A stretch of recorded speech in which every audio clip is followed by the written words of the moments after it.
એટલે જો ભૂલી ગયા, કહેવાય છે કે મર્યા પછી નારિયેળ ના છોડે એમનો મેલડી કે છે ને, કે મર્યા પછી નારિયેળ છોડે એમનો મેલડી કહેવાય. વાપર્યું ને આવું ગાવા વાળા ગાય છે, અત્યારે તો મોબાઈલ છે એટલે બધાને ખબર વાપર્યું હશે. સાચી વાત છે. મર્યા પછી નારિયેળ લઉં, મર્યા પછી એના વસ્તી જોડે લઉં. એ માતા ચમ લઉં, ચમ લઉં. આવું કહે છે કે માતા આવી ચીવી એમ દયા નહીં આવતી હોય તો લો. કોઈ દીકરાએ આટલી રોઈન બંધ પ્રાર્થના કરી અને તમારું કોમ ના થાય એવું હોય તો ભગવાનના દરબારમાં જઈને ભગવાન જોડે લડી અને કોમ કરી આવતી હોય અને તમે એક મારું નારિયેળ ના લો, મારા ભગવાનને મારે શું જવાબ આલવો?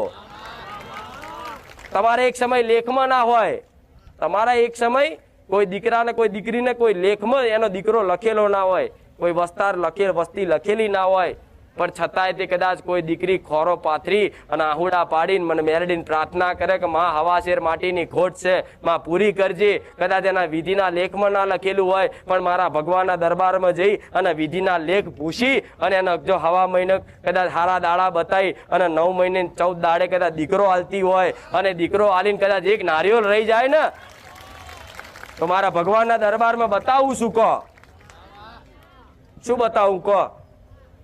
એક નારિયેળ ખાલી લઈ જાય, તમે જે બોલ્યા માં હું આટલું કરી, એક નારિયેળ મારું રહી જાય ને મારા ભગવાનના દરબારમાં શું મારે બતાવું? કહો.